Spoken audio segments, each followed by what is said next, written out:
मेरा नाम है हरिया, मैं काम करता हूँ बहुत बढ़िया, खाता हूँ खाना और रोज गाता हूँ गाना। अरे यार, आज तो बहुत देर हो गई। इस खतरनाक जंगल को देखकर तो मेरे हाथ पैर ठंडे हो गए हैं। अगर मैं वक्त पर गांव नहीं पहुंचा तो मालिक बहुत नाराज हो जाएंगे। तभी हरिया को एक आवाज सुनाई देती है। सुनिए हरु जी। अरे, ये आवाज किसने दी? तभी हरिया को सामने कुछ दूर एक औरत खड़ी दिखाई देती है। अरे भाई, ये औरत अकेली इतनी रात को इस जंगल में क्या कर रही है? चलकर पूछना पड़ेगा। फिर हरिया अपनी बैलगाड़ी उस औरत के सामने लाकर रोक देता है और उससे पूछता है। अरे सुनिए, आप इतनी रात को इस खतरनाक जंगल में अकेली क्या कर रही हैं? तभी वो औरत मीठी आवाज में कहती है, अरे हरु जी, आप आ गए। मैं कब से आपका इंतजार कर रही थी।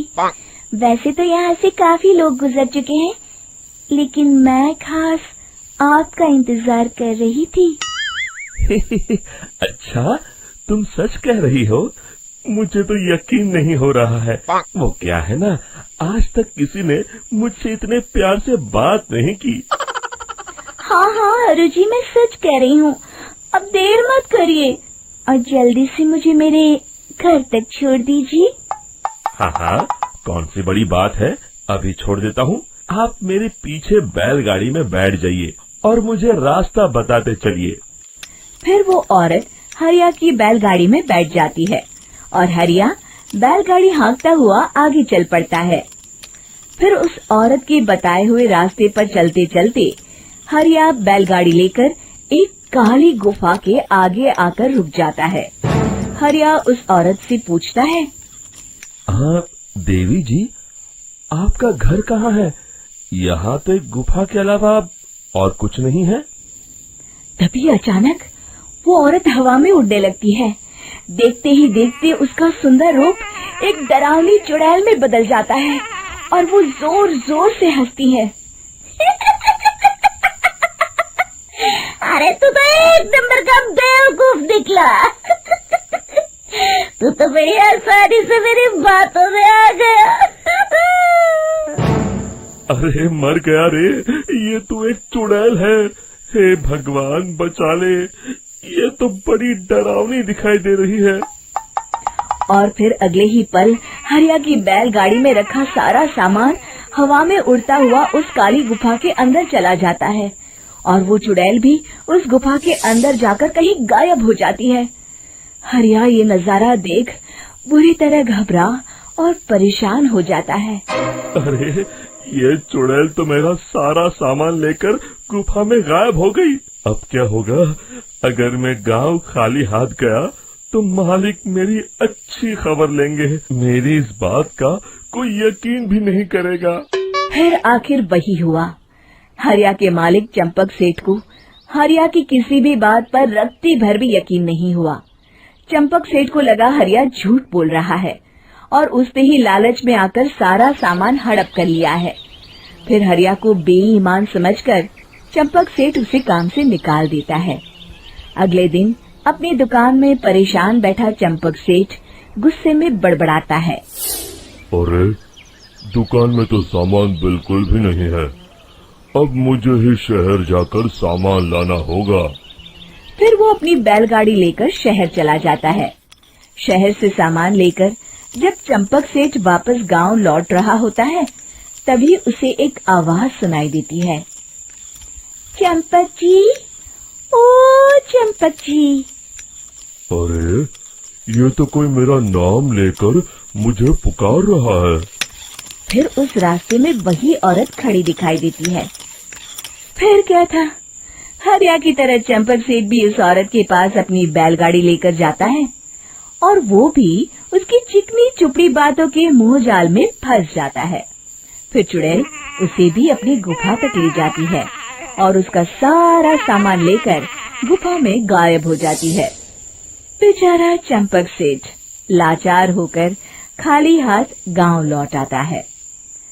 फिर ये उस जंगल में रोज की बात हो जाती है। जो कोई भी शहर से कुछ लेकर गांव की तरफ लौटता, वो चुड़ैल उसे बेवकूफ बनाकर उसका सारा सामान लेकर गुफा में गायब हो जाती। एक दिन हरिया एक लकड़हारे को उसी जंगल की तरफ जाते हुए देखता है। फिर हरिया उसे रोकते हुए कहता है, अरे भाई, क्यों अपनी मौत को दावत दे रहे हो? मेरी बात मानो, आगे जंगल में मत जाओ, वहाँ एक बड़ी भयानक चुड़ैल रहती है। लकड़हारा हरिया की बातों को नजरअंदाज करते हुए कहता है, अरे भाई, मुझे पहले ही बहुत देर हो चुकी है, मुझे जाने दो भाई। शाम तक लकड़ियाँ काट कर शहर के बाजार में बेचना है। तुम अपनी ये कहानी किसी फुर्सत में बैठे इंसान को सुनाओ, मैं तो चला। इतना कहकर लकड़हारा वहाँ से आगे जंगल की तरफ चला जाता है। फिर अगले दिन गांव के मुखिया के घर के बाहर बहुत सारे लोग जमा हो जाते हैं। तभी हाथ में कुल्हाड़ी लिए खड़ा लकड़हारा कहता है, अरे मुखिया जी, अब आप ही हमें बचाइए उस जंगल वाली चुड़ैल से। हमारा सारा काम तो शहर से ही होता है। अरे मुखिया जी, उस चुड़ैल की वजह से तो मैं पूरी तरह बर्बाद हो गया हूँ। हम सबको मिलकर उस चुड़ैल का कोई इलाज करना पड़ेगा। तभी भीड़ में खड़ा वीरा कहता है, आप लोग चिंता मत करिए, कल से वो चुड़ैल किसी को नहीं लूट पाएगी। मेरे पास एक बहुत अच्छी तरकीब है। तभी चंपक सेठ उसका मजाक उड़ाते हुए कहता है, अरे तेरा नाम वीरा है तो क्या हुआ? तूने अभी उस चुड़ैल को देखा नहीं है? जाकर अपना काम कर, बड़ा आया। तब मुखिया जी कहते हैं, नहीं नहीं चंपक सेठ, मुझे लगता है हमें इस लड़के को एक मौका देना चाहिए। फिर सभी गांव वाले मुखिया जी की बातों से सहमत हो जाते हैं और वीरा शाम को एक बैलगाड़ी में कुछ सामान लादकर उस जंगल की ओर चल देता है। वीरा, ओ वीरा, कहाँ जा रहा है? तभी वीरा मुड़ के देखता है, वही चुड़ैल एक औरत के रूप में खड़ी है। अरे बहन जी, मैं आपको ही ढूंढ रहा था। देखिए, मैं आपके लिए क्या लाया हूँ। हैं? अरे वाह, तू खुद मेरे लिए इतना सामान लाया है। तू ही अकेला गांव में समझदार है। जरा देखो, मैं भी खोल के, बड़े भूख लगी है। जैसे ही चुड़ैल उस सामान पर से कपड़ा हटाती है, एक भगवान शिव की तेज रोशनी उसके अंदर मूर्ति से निकलती है और चुड़ैल अपने असली रूप में आकर जलने लगती है। अरे मैं जल रही हूँ, बचाओ! बचाओ! ओम नमः शिवाय, मर गई मैं! देखते ही देखते वो चुड़ैल राख के साथ उड़ जाती है और सभी गांव वाले भी वहां जाते हैं। शिक्षा बुराई पे सदा अच्छाई की ही जीत होती है।